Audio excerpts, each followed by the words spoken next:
Hello you guys, welcome back to my channel. My name is Megan. If you guys have not been here before, thank you for coming.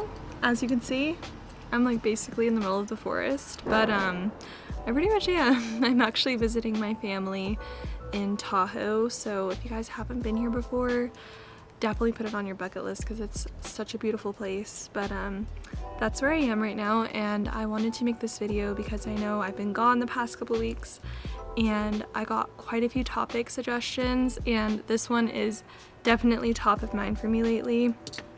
So I figured I would sit down here and talk to you guys about it. But one little slight problem is I don't have wine, but I am sipping on this. It's so good. It's Celsius. It's Live Fit Sparkling Kiwi Guava, and it's amazing. I've always heard people talk about them, but never actually really tried it, and it's really, really good. So I'm sipping on that today. Little bit of a change from the wine. I have had like a really bad migraine ever since I got back, so I'm okay with staying away from wine right now and just sipping on something like that. Welcome back to another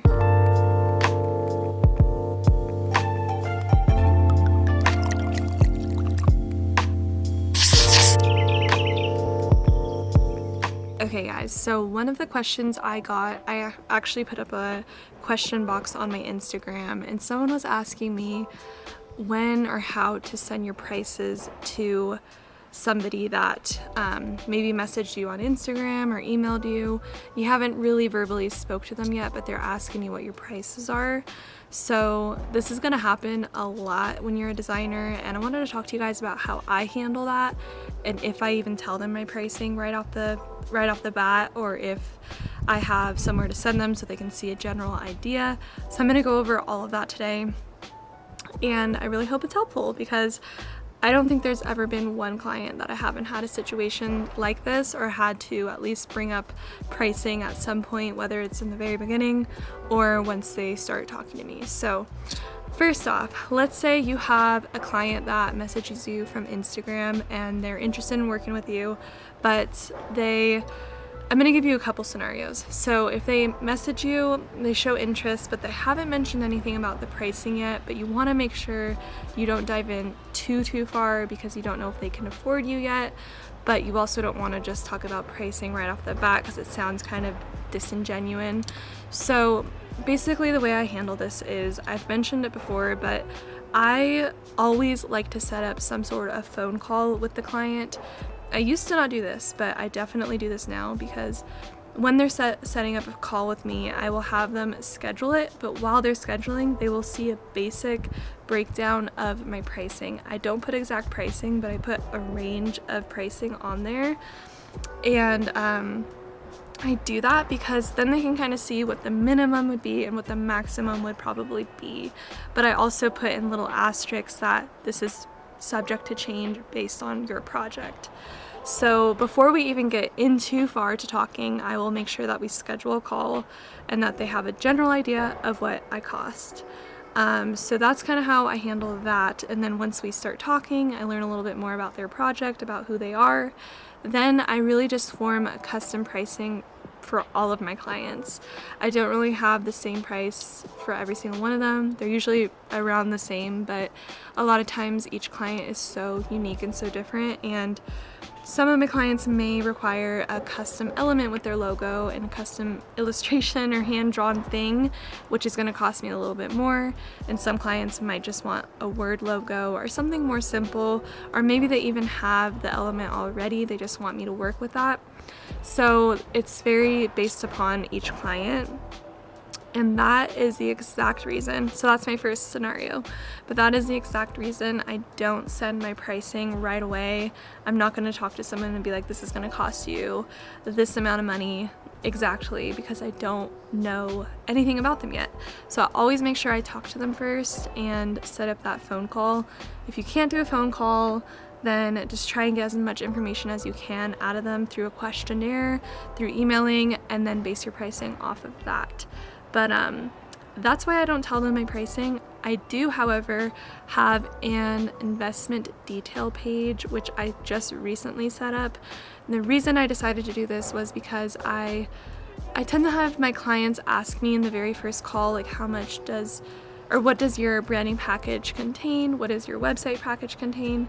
So on this page, I break down what the package includes, and I always make sure to put underneath each package that these can be completely customized. And it's really subject to change based on your specific project. But my investment details page goes over the pricing, and I actually did put a number up there.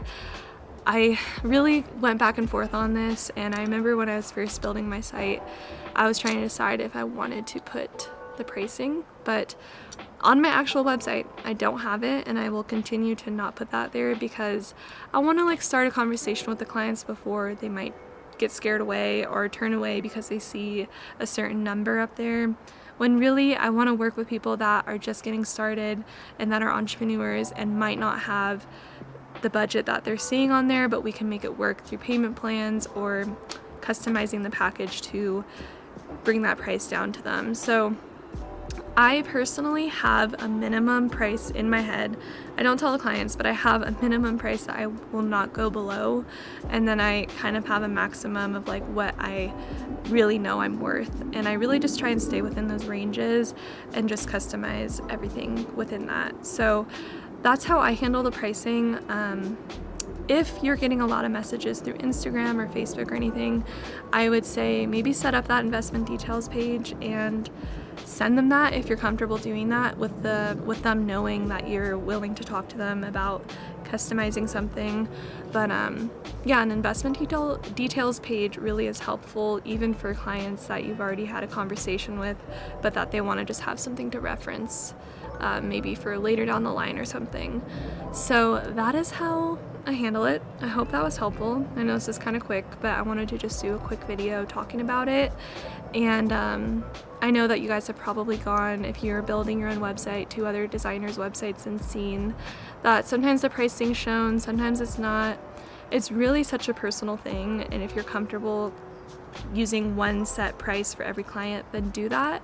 But like I said, for me, I do like to work with newer, smaller businesses, so I'm okay with talking to them and customizing something based off of that. I hope this was helpful. Let me know down below if it was helpful.